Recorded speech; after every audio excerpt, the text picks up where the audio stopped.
Queridos fieles, especialmente los alumnos del curso de los miércoles acá en Chile, nosotros tuvimos una sola clase y después tuvimos que interrumpir por todo ese problema actual.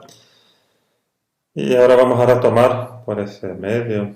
Muy interesante poder tener ese medio de grabar videos, ponerlos en internet.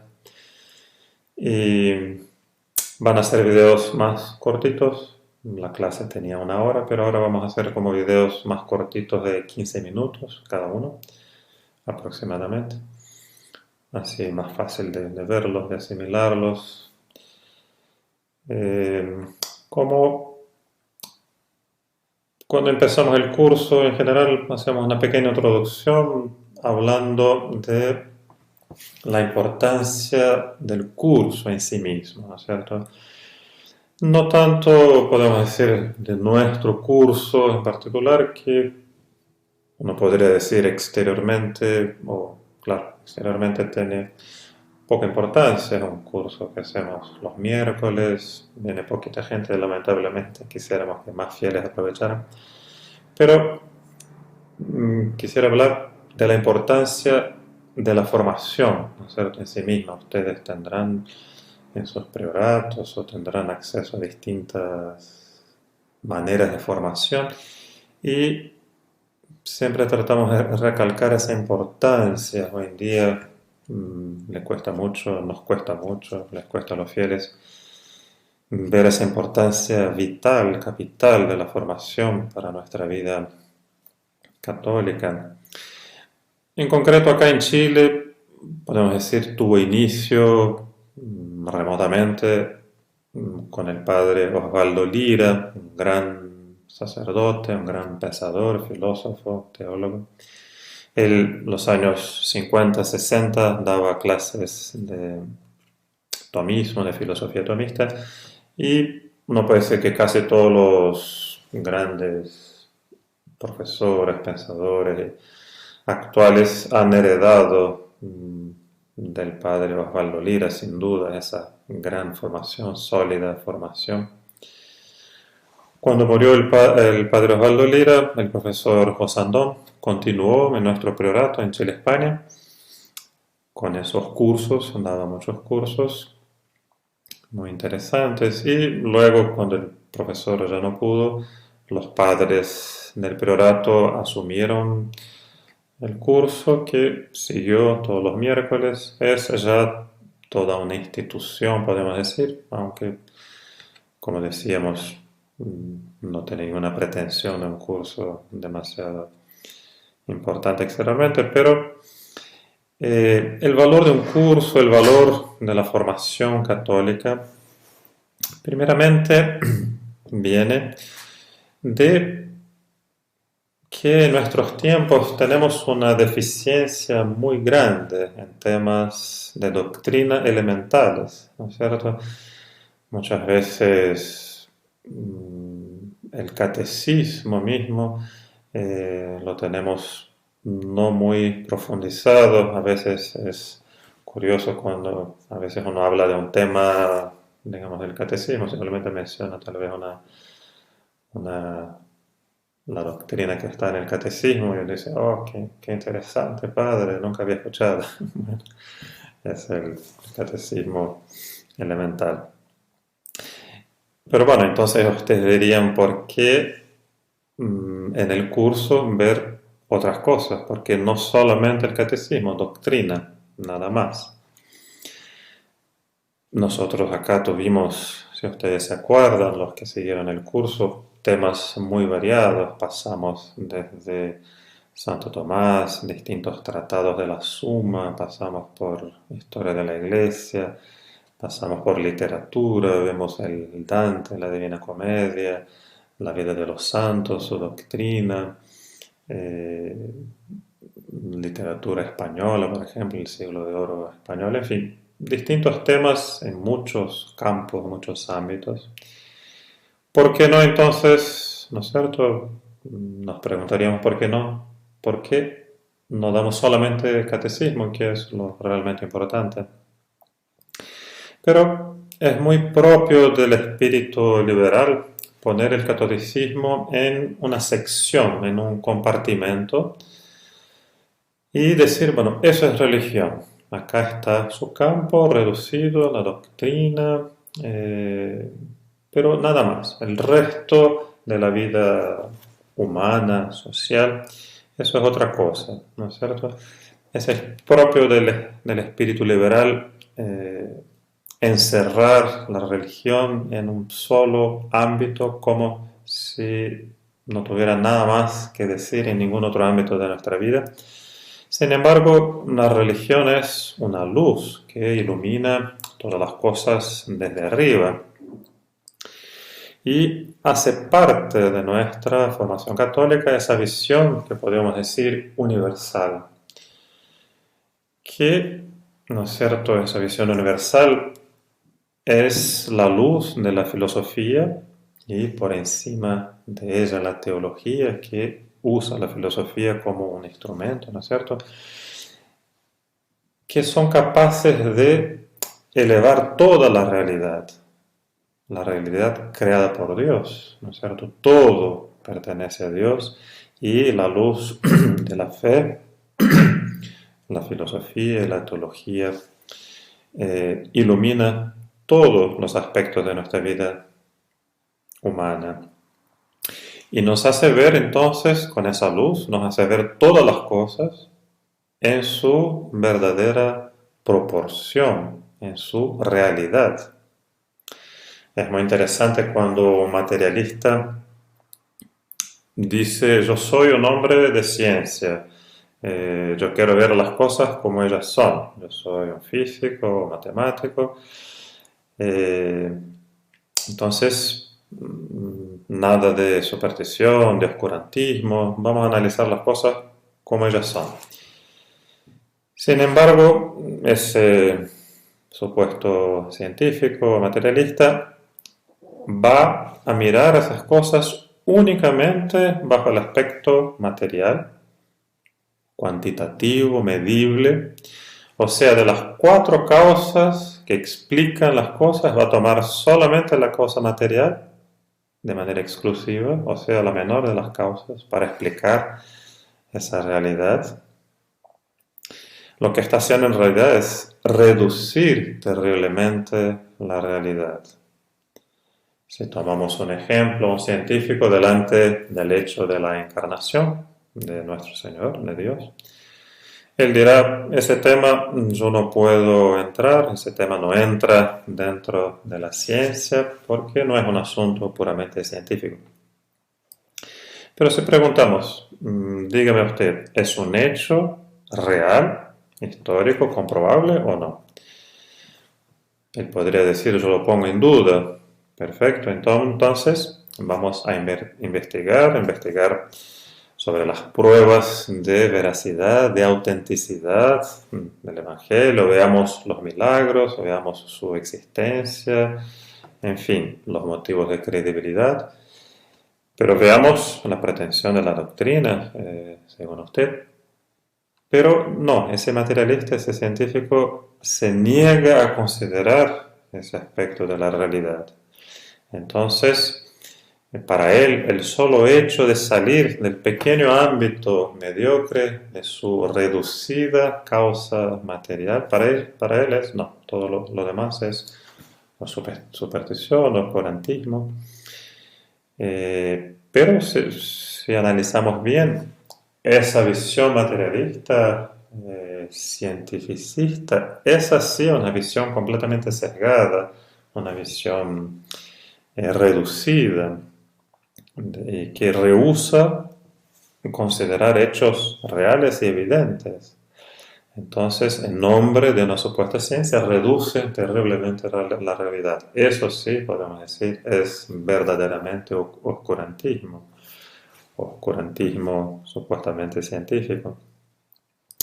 Eso para decir que hace parte de nuestra formación católica conseguir mirar a todo ese mundo que Dios ha creado en todos sus aspectos, ese mundo que fue profanado por esa visión materialista, reduccionista, de ese cientificismo grotesco que predomina actualmente, ¿no es cierto?, esa visión, mirar ese mundo profanado por el materialismo para ahí sí ver las cosas como ellas son en su realidad total.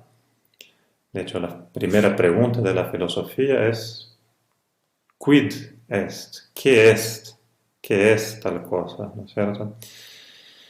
Entonces podemos decir que nuestro curso nos va a dar las armas para justamente resistir a la revolución, armas muy importantes.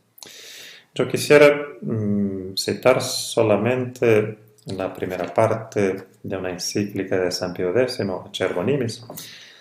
Hay que considerar que San Pío X, además de Papa, o sea, además de las gracias de Estado que tuvo como Papa, como todo Papa, fue un santo, un gran santo y un santo que se enfrentó a la crisis. Él estuvo, podemos decir, en los umbrales de esa crisis tremenda que empezó ese derrumbe, de la cual nosotros estamos ahora en sus casi últimas consecuencias. Entonces, un papa que vio de frente el problema, esa crisis del mundo moderno, lo supo enfrentar, lo supo ver. De hecho, si uno toma la encíclica Pascendi, como logró describir de una manera lúcida, clarísima, el modernismo, ¿no es cierto?, de manera tan exacta, tan precisa. Entonces, lo que nos va a decir San Pío X no es cualquier persona, sino tiene una autoridad muy grande. Entonces, San Pío X dice, acá les muestro un poco la encíclica, él dice: los secretos designios de Dios nos han levantado de nuestra pequeñez al cargo de supremo pastor de toda la grey de Cristo, en días bien críticos y amargos. ¿Qué diría San Pío X en nuestros tiempos actuales? Eso lo dijo a principios del siglo XX. ¿Qué podría decir ahora? Incluso San Pío X va a decir que podría pensarse que ya está entre nosotros el anticristo. Imagínense ustedes qué podría llegar a decir ahora.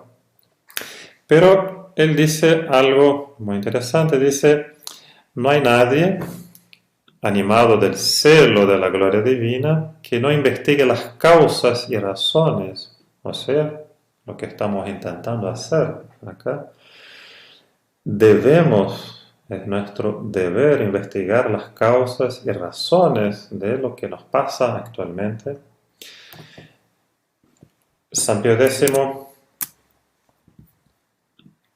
él va a decir que muchas personas, pensadores, hablan de distintas causas de la crisis actual y por lo tanto dan distintas soluciones, pero él va a decir, y por lo tanto ahí debemos poner especial atención porque no es cualquier persona, él va a decir, según él, cuál es la causa principal, ¿no es cierto?, de la crisis terrible que estamos viviendo. Él dice: nosotros estamos con los que piensan que la actual depresión y debilidad de las almas, de que resultan los mayores males, provienen principalmente de la ignorancia de las cosas divinas.